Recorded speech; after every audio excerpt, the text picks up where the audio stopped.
മമ്മൂട്ടിയുടെ നേതൃത്വത്തിൽ മുന്നേറുന്ന മൈത്രി ചലഞ്ചിനെ കുറിച്ച് കേട്ടറിഞ്ഞ Dubai Grand Hyatt hotel group താരത്തെ മണൽ നഗരിയിലും വൃക്ഷത്തൈകൾ നടാനുള്ള സംരംഭത്തിലേക്ക് ക്ഷണിക്കുകയായിരുന്നു. ദുബായ് സന്ദർശന വേളകളിൽ സ്ഥിരമായി തങ്ങാറുള്ള ദുബായ് ഗ്രാൻഡ് ഹയാത്ത് ഹോട്ടലിന്റെ ക്ഷണം സ്നേഹപൂർവ്വം സ്വീകരിച്ചാണ് മമ്മൂട്ടി ചടങ്ങിനെത്തിയത്. മൈത്രി ചലഞ്ചിന് തുടക്കം കുറിച്ച മമ്മൂട്ടിയുടെ ചാലഞ്ച് ഏറ്റെടുത്ത് ഉദ്യമത്തിന്റെ ഭാഗമാവാൻ തെന്നിന്ത്യൻ സൂപ്പർ താരങ്ങളായ വിജയും സൂര്യയും മുന്നോട്ട് വന്നിരുന്നു.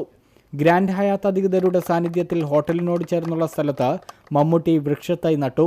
മൈത്രി ചാലഞ്ച് സംരംഭം രാജ്യത്തിന് പുറത്തേക്കും വ്യാപിക്കുന്നതിൽ സന്തോഷമുണ്ടെന്ന് മമ്മൂട്ടി പറഞ്ഞു. മരുഭൂമികൾ നിറഞ്ഞ ഗൾഫ് രാജ്യങ്ങൾ ഇത്രയും പച്ചപ്പ് നിലനിർത്തുന്നത് അത്ഭുതപ്പെടുത്തുന്നതാണ്.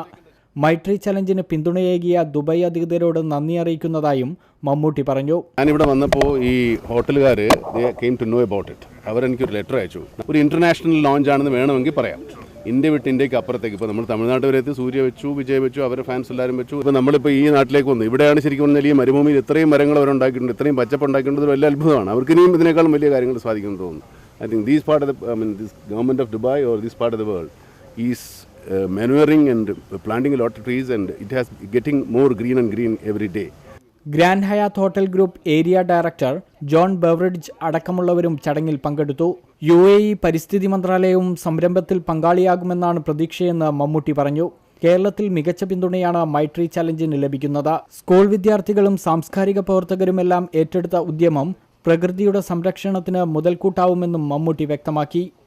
Shamseer Shan, India Vision, Dubai.